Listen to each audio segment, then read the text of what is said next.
Sunday Digital Live Celebration. And gusto ko hong pasalamat dun sa mga viewers po natin, mga leaders na narito sa ating pananambahan. And I'd like to welcome you and greet you in the name of our Lord Jesus Christ. Salamat po sa patuloy na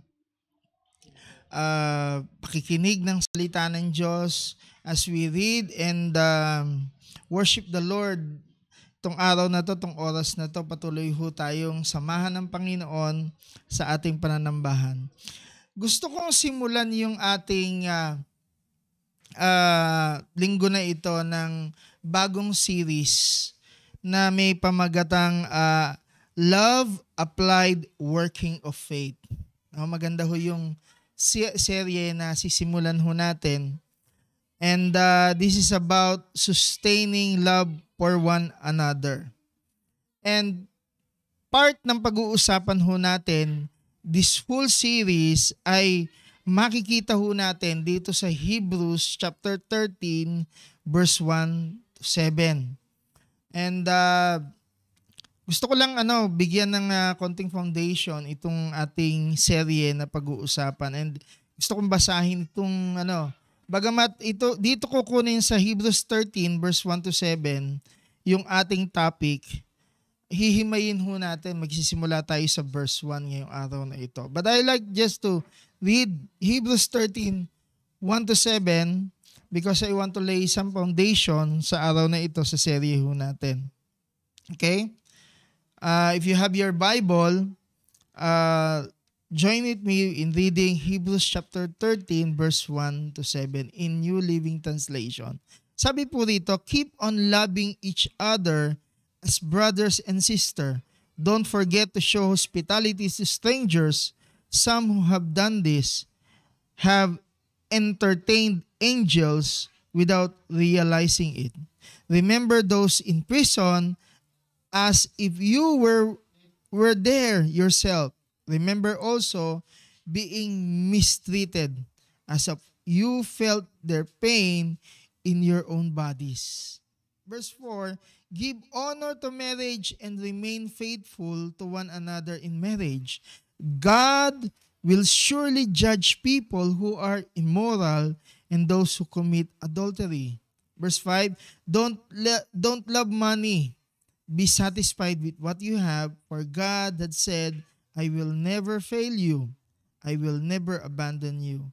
So, we can say in confidence that the Lord is my helper, so I will have no fear what can mere people do to me. Verse 7, remember your leaders who taught you the word of God. Think of all the good that has come from their lives and follow the examples of their faith. Sige po, tayo po ay manalangin po muna. Panginoon, maraming salamat sa oras na ito. We want to bless this hour as we join together, Lord, in worship of you. We pray, O God, that you would bless us truly as we study your word today, Panginoon, about our love for our brothers and sisters, applied working of faith. And we pray, Panginoon, na ang bawat isang mga viewers ho namin ay mapapagpala mo sa iyong mga salita. We also pray, O God, sino man ho yung may karamdaman, meron ho mga mabigat na dinadala, Panginoon, nawa, Panginoon, ay pagalingin mo sila, Panginoon. At bigyan mo ng kalunasan ang kanilang mga suliranin, Panginoon. Pagpalain mo ang bawat isa na nagsasama-sama sa iyong pangalan at patuloy na taas ho namin ang iyong pangalan sa kaluwalhatian ng aming Diyos. Sa pangalan ni Jesus, Amen and Amen. So I want to start this week about a series about the applied love, the applied working of faith. At sisimulan ho natin ito, dun ho sa topic ho natin ngayon, sustaining love for one another. So kanina binasa ko itong Hebrews chapter 13 verse 1 to 7. Pag tinitignan ho natin ito, ilang bagay yung mapapansin ho natin sa mga verses na ito, no? Unang-una, sinabi dun sa verse 1, yung keep on loving. Ibig sabihin dito, ito yung genuine love na dapat pakita ho natin sa kapwa mananampalataya. At yan ho yung pag-uusapan natin ngayon. Ikalawa, sa verse 2, sabi dito, don't forget to show hospitality another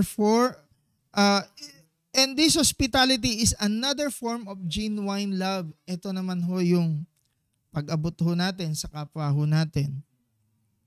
And verse 4, makita natin yung give honor to marriage, and this is another kind of love.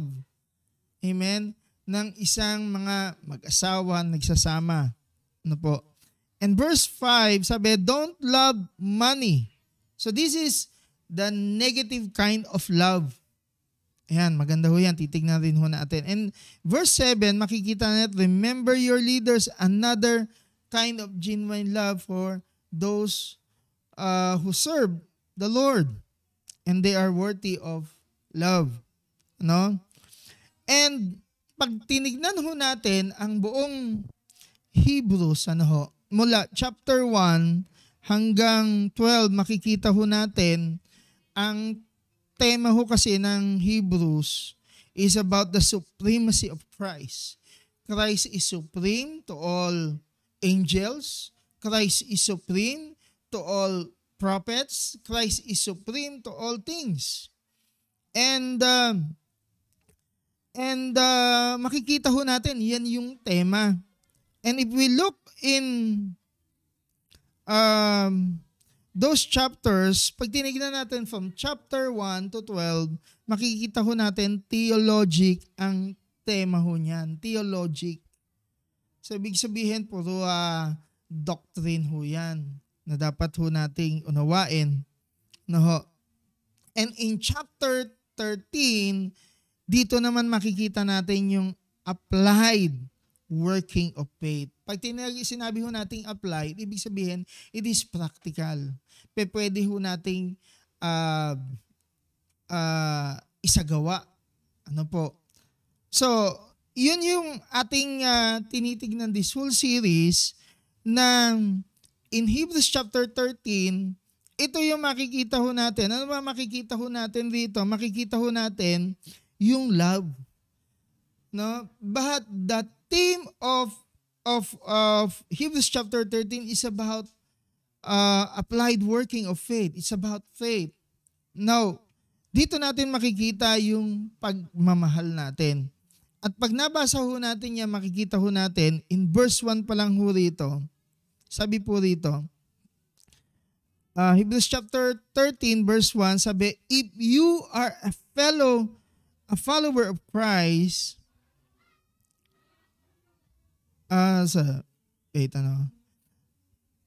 sabi po dito, verse 13, I want to read it. Keep on loving each other as brothers and sisters. And bilang mga tagasunod ni Hesukristo, bilang followers ni Christ, binibigyan ho tayo ng Panginoon ng love. Amen po ba? Kaya sabi nga ho dito, keep on loving each other as brothers and sisters. Now, when we look the word love, sometimes itong love na to, love is one of the most understood word. Understood ho yan. Pag tinignan ho natin, sa panahon ho natin, ang ibig sabihin ng love, corrupted na po yung word na yan. Ang alam lang ng ibang mga kabataan, ang love, sex, ang love, puro panglabas, ang love para sa akin. Nakalimutan ho natin yung tunay na essence ng love. At hindi lang ho, subalit hindi lang ho na-corrupt yung word na love. Ang word na love is also powerful. That the word love is the most powerful thing in this earth, sa mundo ho natin. Kaya makita ho natin, itong mga bagay na ito, pumapalibot ho sa mga lahat ng gagawin ho natin sa love. Kaya lang, I want to focus on this word, yung love to our brothers and sisters in the Lord. Now, if you are a follower of Christ, sabi ko nga, ibinigay na ng Diyos yung pagmamahal na dapat ho nating ipadama, gawin sa ating mga kapwa. Now, let me give to you the word love in Greek. Sabi ho rito, ang madalas ho kasing alam ho nating love, pag ikaw nasa church, yung sinasabing agape love. Ang agape love, this is the love from God. It is a divine love. But the love I want to share to you today is a different kind of love. Kinuha ho yun doon sa word na Philadelphia. Ang ibig sabihin, brotherly love. Nanggaling ho yung word na yun doon sa Philos at yung isang word, adelphos. Ibig sabihin, love and brothers. Kaya pag tinignan ho natin, there is a kind of love for God and there is also, that's the divine love, that's the agape. But there is also the kind of love na gusto kong pag-usapan ho natin ngayon, the kind of love, yung Philadelphia, the brotherly love. No? Now, I want to build some foundation about this. Ang sabi ni C.S. Lewis, the four loves, sabi ni C.S., the four loves, ang apat na pagmamahal, made an eloquent distinction between the love that loves have for each other and this brotherly love which friends have. Ano yung mga love na yon? Lovers are always talking to one another about their love. So, tignan ho natin yun. Laging nag-uusap. Ikalawa, yung friends hardly ever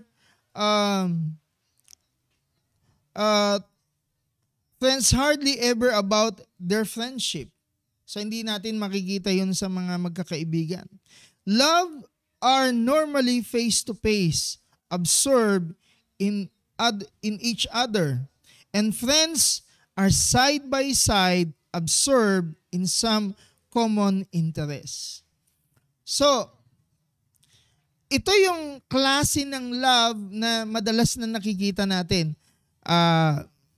Friendship, yung friendship, yung love sa magkaibigan, yung lovers ng siguro magkasintahan o mag-asawa, yung magkaibigan, magkatalik, na ang pinag-uusapan nila yung interest nila.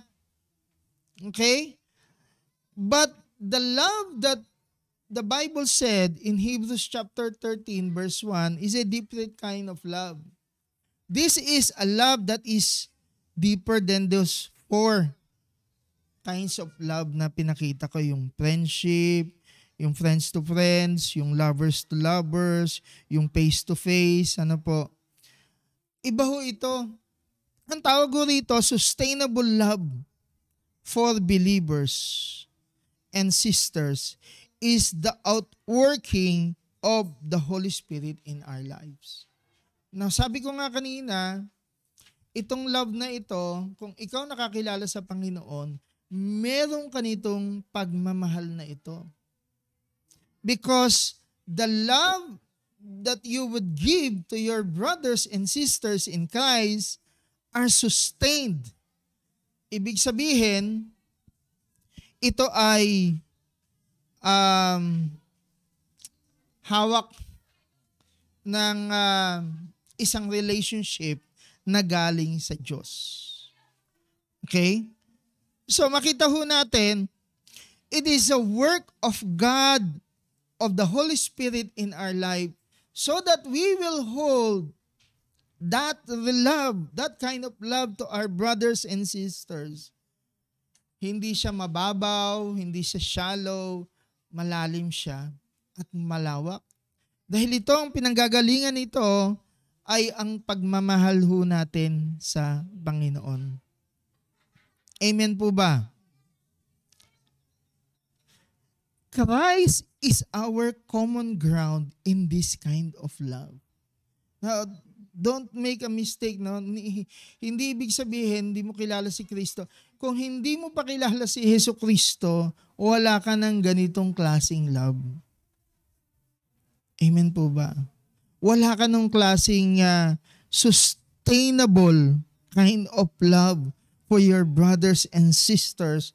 Kahit sino ka man, mamahalin kita. Ngayon, mamahalin kita. Bukas, mamahalin kita. Magpakailanman, mamahalin kita. Dahil kay Hesus Kristo. At ito ay isusustain kahit ano pa ang mangyayari. Masusustain ho yan.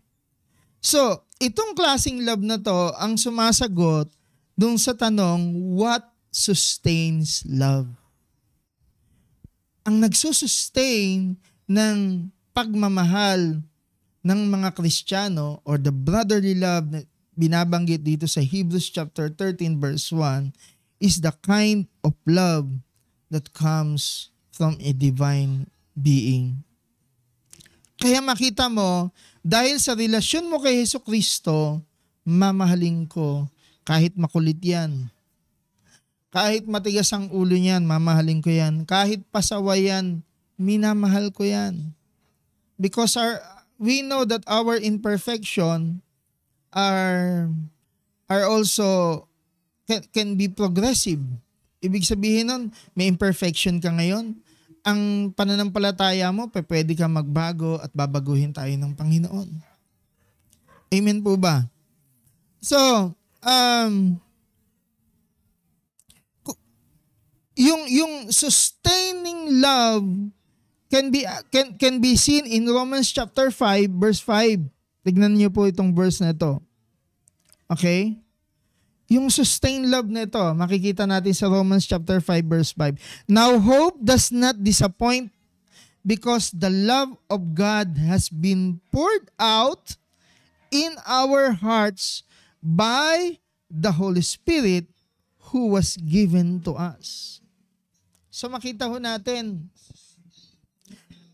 merong mga disappointment na pwedeng mangyari within the community of faith. Subalit kahit ano po yung mga disappointment na yan, binibigyan ho tayo, binuhos na ng Diyos ang kanyang espiritu sa atin upang masustain yung anumang mga disappointment na mangyayari, whether that is circumstantial disappointment or dahil sa mga taong kasama ho natin. Amen. It is poured by the Holy Spirit. Na alam na natin na ito palang pagmamahal na to kayang isustain ng Diyos sa atin. The brotherly love, the love for our brothers and sister is the one, it is God, the Holy Spirit, ang magsusustain yan. Amen po ba? So our common ground is, of course, we are of Christ. Dahil ikaw ay namatay sa iyo ang Panginoong Jesucristo, namatay sa akin, we are brothers in Christ. Alam nyo, kahit pastor ako, magkakapatid ho tayo sa Panginoon. Kung tunay na nakilala mo ang Panginoong Jesucristo. Nagkataon lang, advance ako sa iyo sa pananampalataya, mas nauna ako, maaaring nagiging leader mo ko. But you see, we are all brothers in Christ. Amen po ba?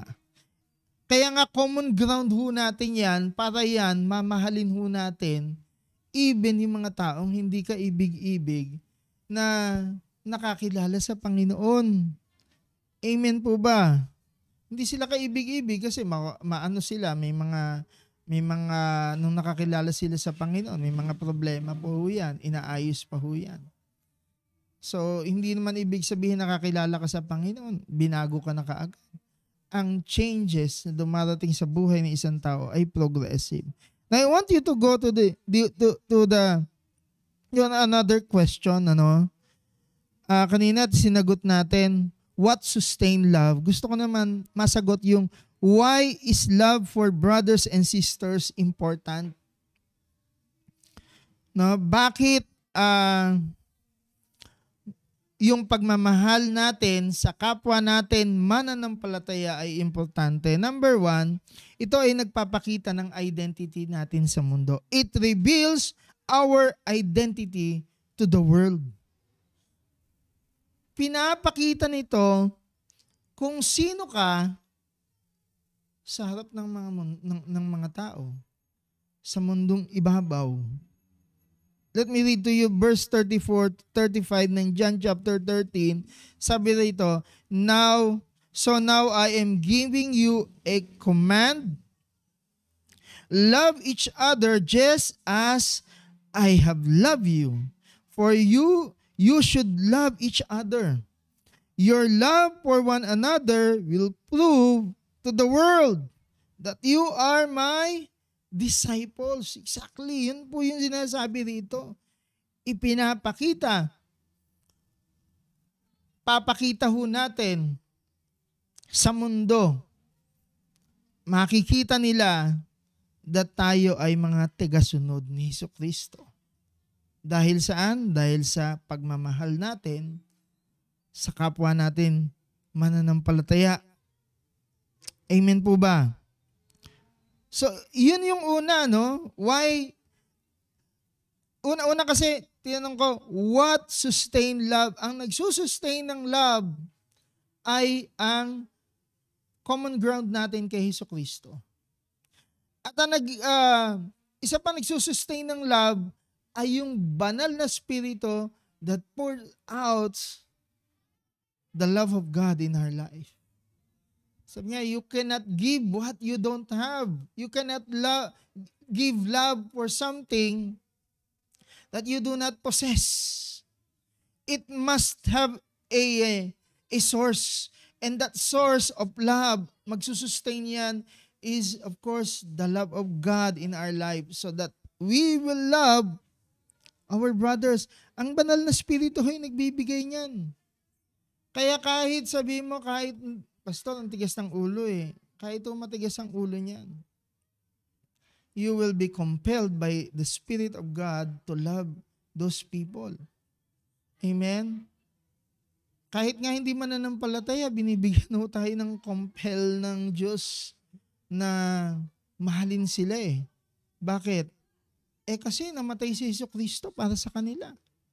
Gaano pa yung mga taong tumanggap at nakakilala na bahira ng dugo ni Jesucristo para sila, meron nga silang mga journey pinagdadaanan, and we need to love them in spite of who they are, of their past, and even kung magkamali sila, we will continue to love. At yan ang magsusustain sa atin, ang banal na spirito. Now, sa ikalawa is, why is love for our brothers and sisters important? Because, number one, it reveals our identity to the world.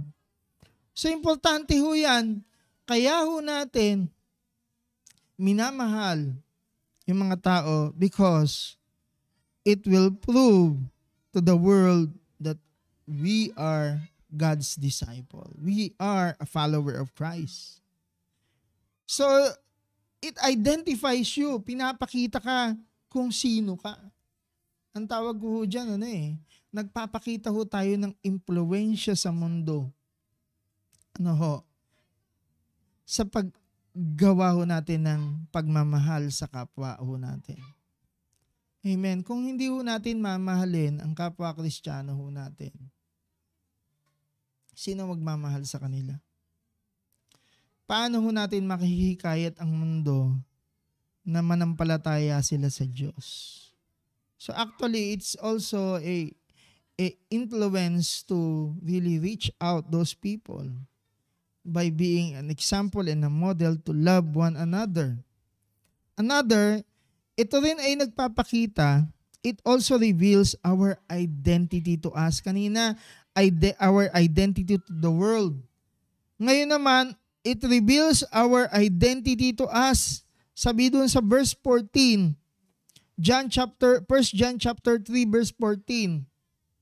Sabi po dito, if we love our brothers and sisters who are believers, if we love our brothers and sisters who are believers, it proves that we have passed from death to life.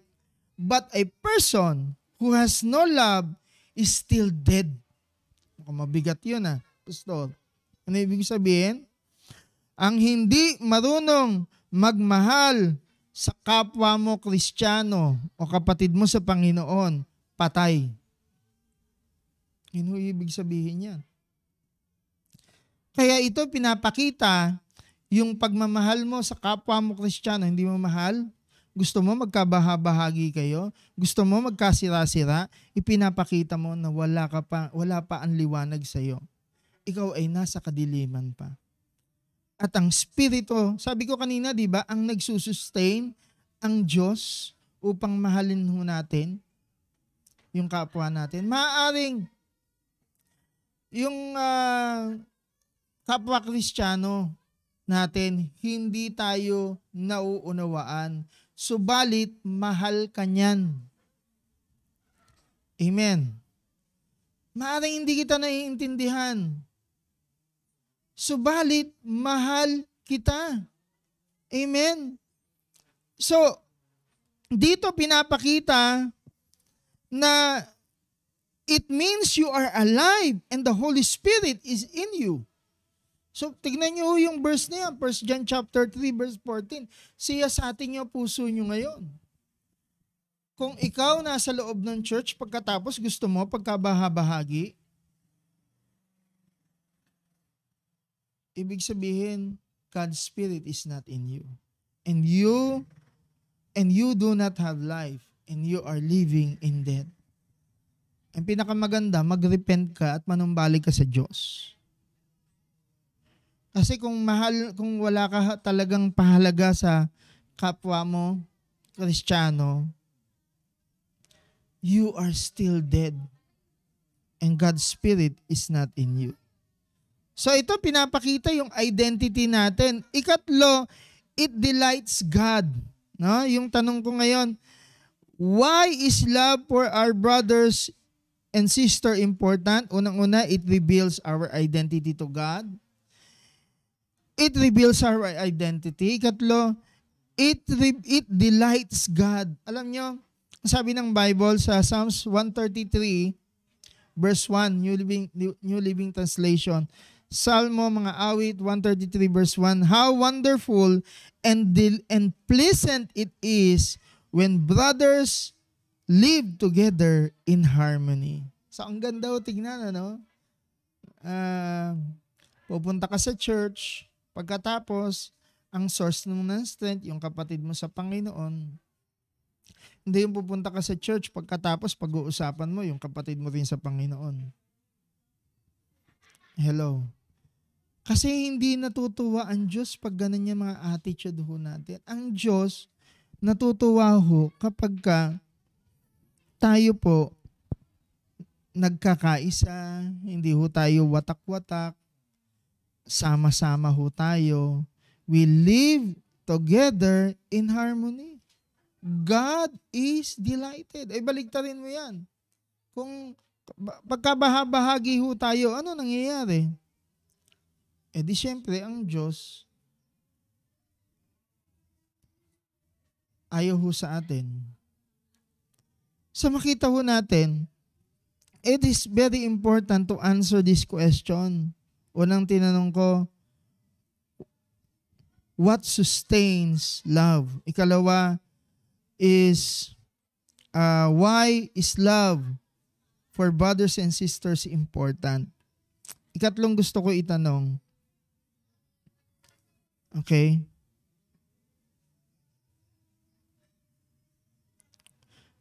How love for brothers and sisters are important.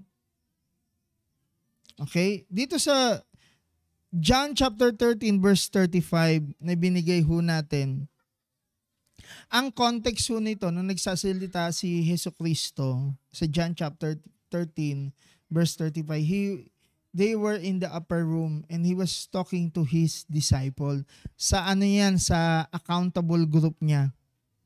Accountability group. We called it accountability group sa J12 leaders niya. Sa mga disciples niya. Sinabi niya ho ito na yung intimacy ng grupo na ito, yung context ho nito is within his disciples.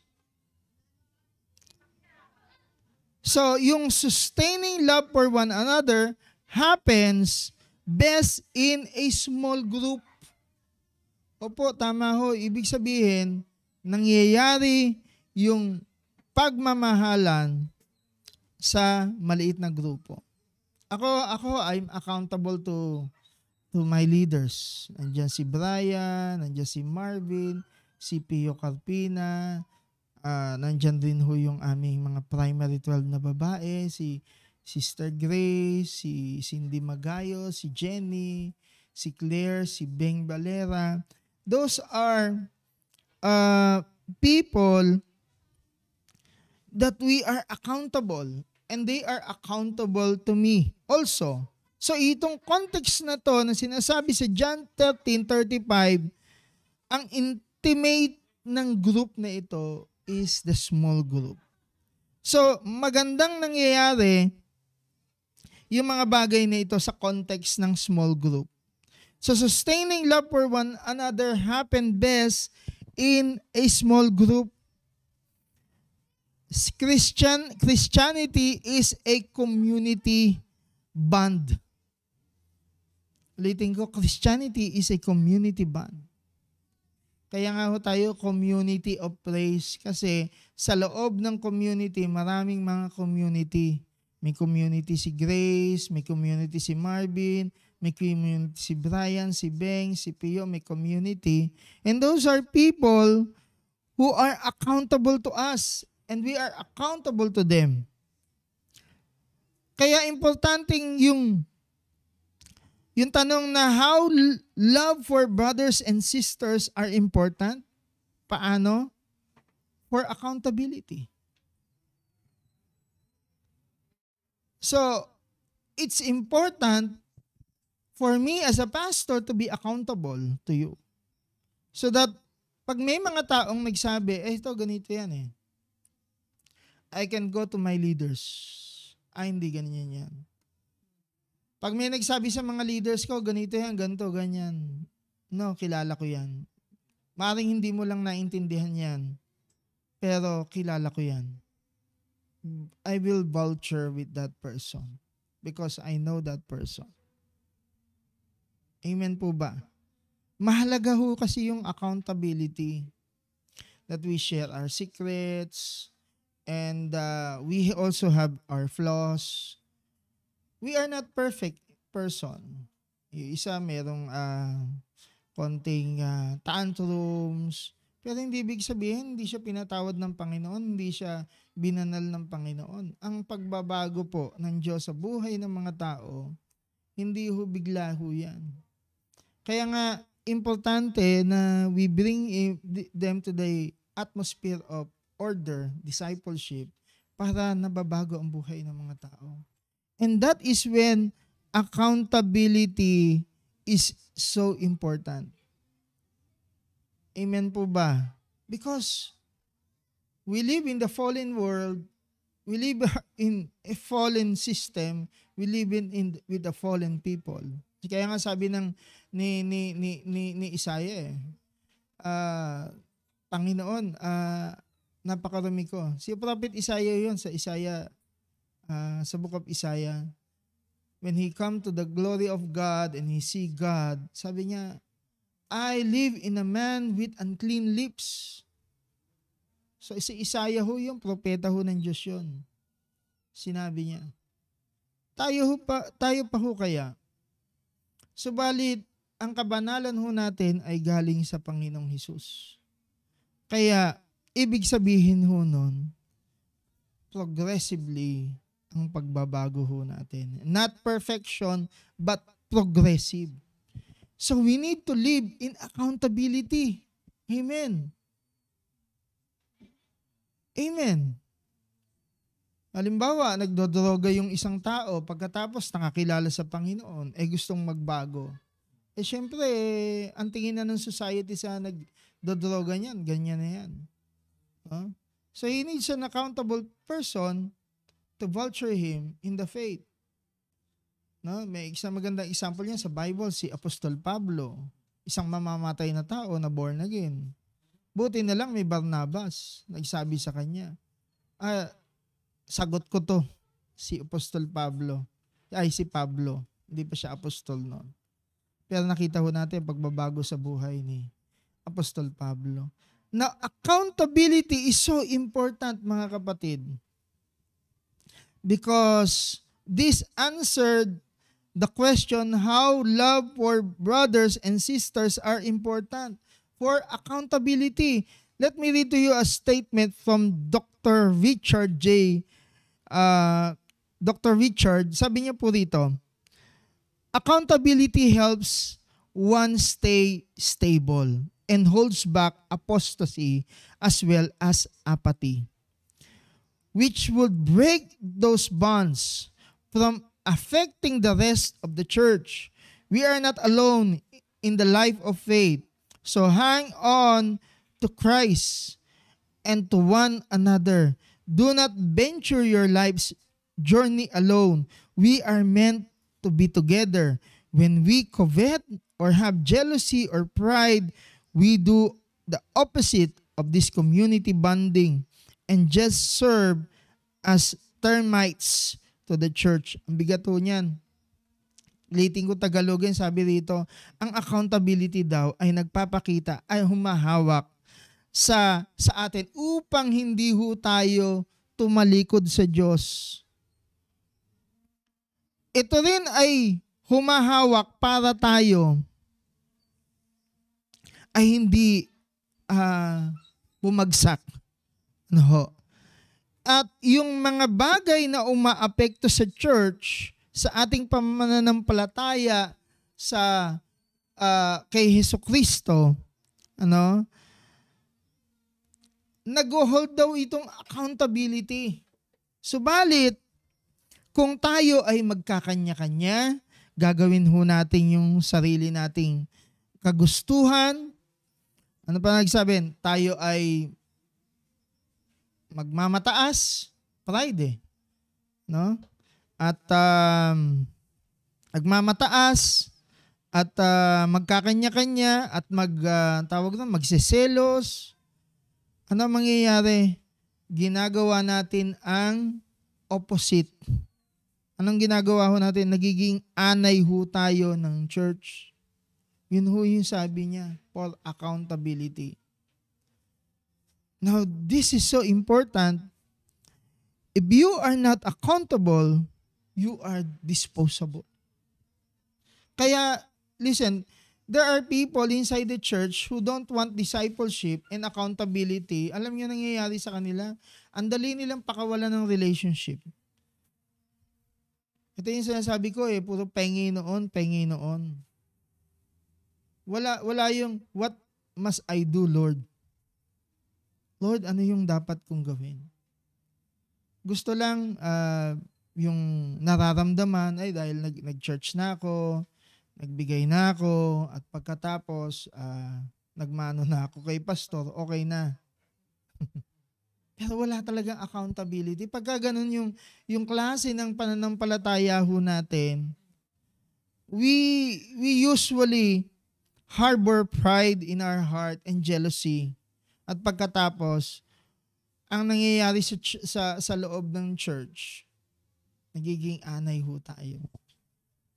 Kasi loose Subukan mo makakita ng isang kabayo, pakawalan mo, wild horse, pakawalan mo, o kaya wild bull. Ano gagawin yan? Mananagasa ho yan, kahit wild Pero subukan mo, i-tame mo yung wild bull. Ma-tame mo yon. Kapakinabangan kay Lord yan. Pwede yung mag-araro, mag-work para sa Lord. In other sense, we are all rebellious against God. Subalit kung tayo madidisciple, makakilala ho tayo sa Panginoon, maayos ang buhay ho natin, merong mga taong magiging accountable sa buhay mo, we will be healed and God can use our lives. Ikalawa, hindi lang tayo dapat accountable, dapat tayo ay responsible. Okay, sabi po dito, the Christian life comes with a responsibility. So we are not not to allow our desires or dilemma or pressure to distract us from it. Maganda mga verse dyan, Matthew chapter 25 verse 36 hanggang 36, saka Romans 14 verse 23. Ano ibig sabihin nito? Ibig sabihin nito, kapag meron ho tayong nadadaan ng mga problema, bakit ganon? Nape-pressure tayo, nadidistract tayo. Bakit ang unang tinatanggal ho natin si Lord? O kaya unang tatanggalin natin yung church? Listen to me, Christians. If you are a Christian, you have a responsibility for God. Hindi yung sabihin, ay nagkaroon na ako ng trabaho. Bye-bye. Diba? Ayoko na wala. Ay graduate na ako. Sige ho. Diba? We have a responsibility. If you are truly a Christian, you have a responsibility. You are accountable and you are responsible. Madalas yan, pagka busy na, marami nang ginagawa, istolbo kasi ang church sa kanila, tatanggalin na yun. I invite us to invite mga unbelievers sa mga gawain. And then, lagi kong naririnig sa kanila, ay busy Diba? Okay lang sa kanila yon kasi hindi pa nila alam ang pananampalataya. But if you are a Christian, you know your responsibility, you need to wake up at wag mong hayaan yung mga problema, maging solusyon tayo, hindi ho tayo yung hindi tayo problema, solusyon ho tayo. Kaya nga ho tayo Kristiyano, mas mataas ang pag-iisip po natin sa mundong ito. Sabi sa Colossians chapter 3, for the earth is high, the heaven is higher than the earth, so my thoughts are higher than yours. Colossians chapter 3. So makita ho natin, may responsibility talaga tayo, may heavenly mindset, may heavenly thinking po yan. So,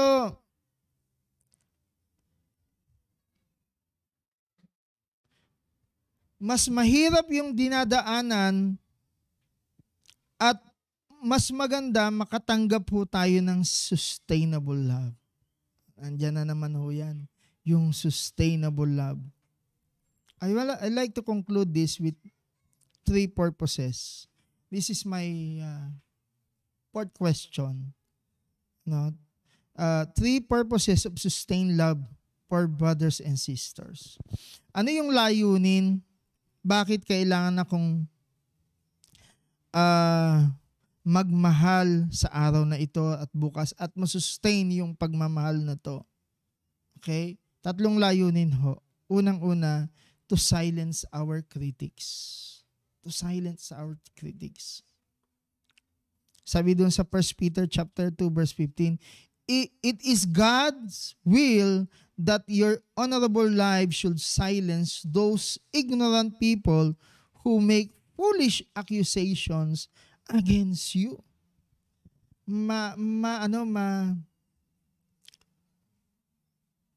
Masakit mga isipin.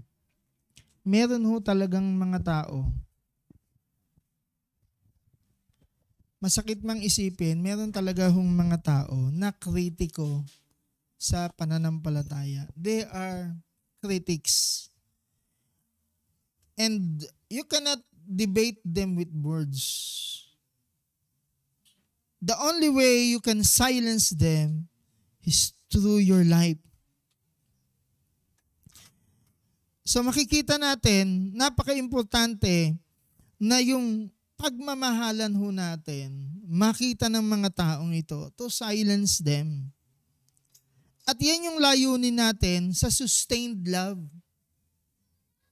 For example, testimony mo ngayon, after 10 years, progressive yung pananampalataya mo, 9 years. Ako may mga leaders ako sa church.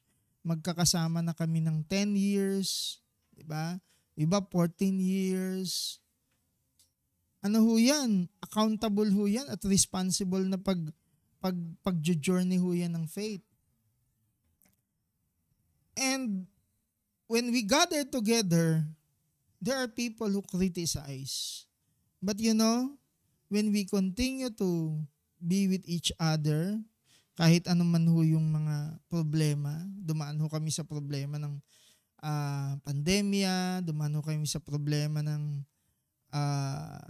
pananalapi, dahil wala nang pang-rent sa church. Subalit, sama-sama pa rin ho kami hanggang ngayon. Ito yung nagpapakita na ang mga kritiko, wala na. Hindi ho mag-iingay, silent ho yan. Because, sabi ng Bible, 1 Peter 2:15, it is God's will that your honorable lives should silence those ignorant people who make foolish accusation against you. Ano sasabihin yan? Sabihin yan, nagtsatsaga ka pa dyan. Diba ba? They criticize and they continue to malign God's word in the church. Ang gusto talaga, bumagsak. Pero alam nyo, those people, sabi ng Bible, foolish. Mga mangmang. So, tiga ibang bansa, mga foolish. So makita nyo na when we continue to sustain our love, we silence our critics. Ikalawa, to win people to Christ. Ito, gusto ko to. Hindi lang nagka-silence ng critics, kung hindi iwan natin yung mga tao kay Jesucristo. Sabi ko sa Titus chapter 3 verse 14, New King James Version, and let our people who also learn to maintain good works to meet urgent needs that they may not be unfruitful. So sabi, ang ginagawa ho natin, kailangan i-sustain natin. Alam nyo, one of the things that I cannot do is to pastor alone. And I need to have a team of people who will journey with me to win the lost people. Alam niyo, mag-win ng lost, hindi ho madali yan. It takes your time, your talent, and your treasure. At mahirap po yung gawain na ito mag-win ng mga tao sa Panginoon. It takes years to win and it just takes one day to destroy it. Kaya napaka-importante itong winning ho natin na ang sustained love na ng team, team of leaders dito sa Community of Praise ay nagdadala ho yan para ma-win ho natin yung mga tao kay Kristo. Sabihin nung may gusto palang bumalik sa church pagkatapos nakita, nandiyan ka pa. Gusto ko bumalik kay Lord. Napagtanto ko, mali pala ako.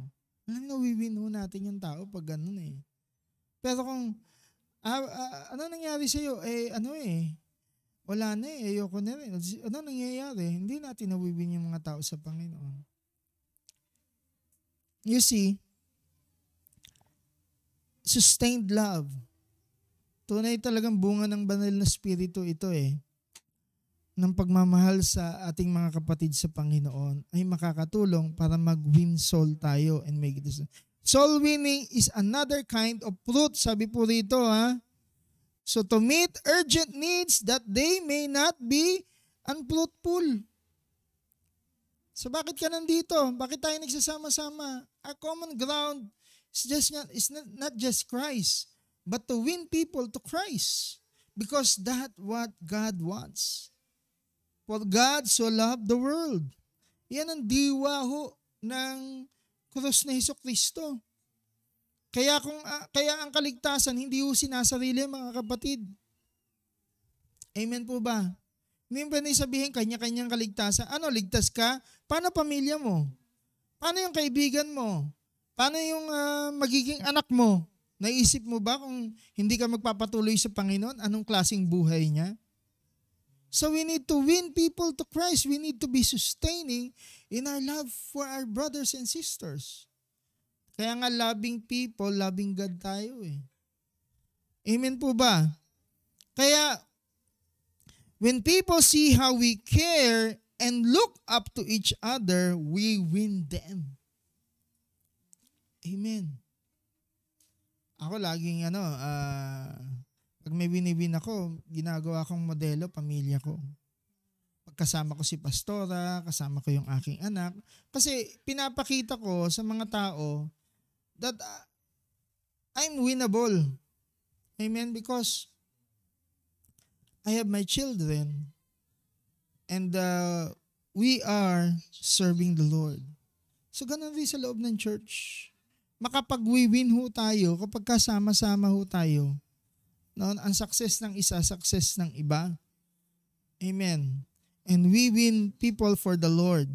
Number 3, and this is the last, 3 purposes of sustained love for our brothers and sisters. To glorify God. Dapat kailangan ho nating masustain yung love. To glorify God. Hebrews 13 verse 21, may He equip you with all you need for doing His will. May He produce in you to the power of Jesus Christ every good thing that is pleasing to Him. All glory to Him forever and ever. Amen. So napaka-importante kaya tayo mahalo natin yung mga kapatid natin sa Panginoon. It brings glory to God. Amen? Kaya ho, importante ho ito mga kapatid. Ano yung mga pinag-uusapan natin? Pinag-uusapan ho natin rito. Unang-una, yung ating sustained love. Okay, yung unang question ko, what sustained love? Ang nagsusustain ng love ay ang banal na spirito. Ang common ground niyan ay ang ating relasyon kay Jesucristo. What is love for brothers and sisters? Number 1, it reveals our identity. It reveals our identity to the world, and it delights God. At yung tanong na how love for our brothers and sisters are important for accountability. Number 2, for responsibility. At yung tatlong purposes ng sustained love, to silence the critics, to win people for Christ, and to glorify God. Amen? Pwede bang kung meron kang hindi ayos na relasyon sa kapatid mo o sama ng loob, sabihin mo ay mo sa kanya, i-tag mo siya. Sabihin mo, kapatid, I love you because I have a sustained love from God. No?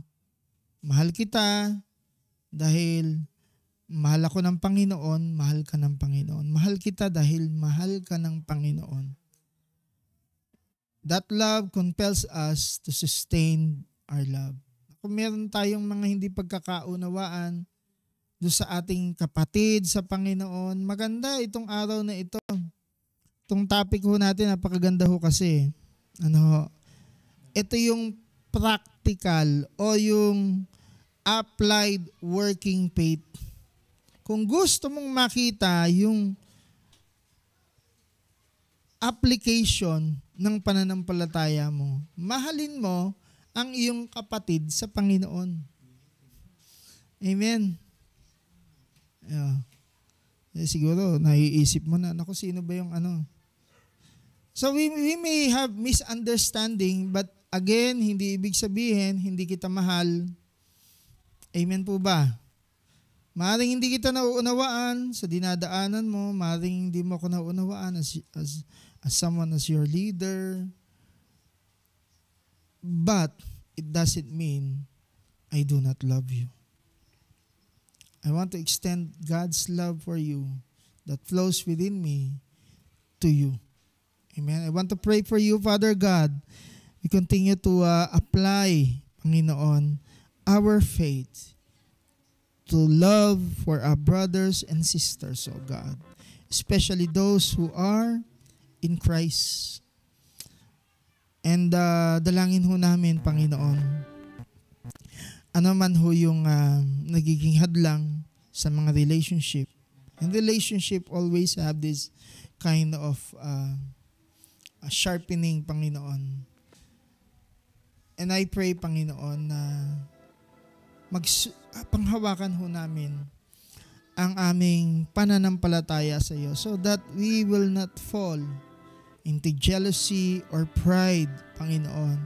We will not let go of this relationship because this is from you, O God. This is a Philadelphia kind of relationship, Panginoon, that flows from you to us, to the Holy Spirit. We ask, O God, that you will give us continuous understanding with this. Open our hearts and our minds so that we will know your heart, O God. And I pray, Panginoon, that healing would come to every individual who have hurt from the past, from other people, Christian people, Panginoon. We want to silence the critics, Panginoon, by remaining in love for you, sustaining our love. We want to win people for Christ, Panginoon, so that we will be fruitful, Panginoon, and we want to glorify you, Panginoon. Patuloy mong pagpalain ang iyong mga salita, ang mga oras na linaan ho namin sa pag-aaral ng iyong salita, pagpalain mo ang bawat isa. Pagpapalain mo rin yung mga viewers ho namin who have pains in their hearts, and you would continue to heal them, Panginoon, in Jesus' name. Thank you, O Lord. Bless us in Jesus' name. Amen and amen.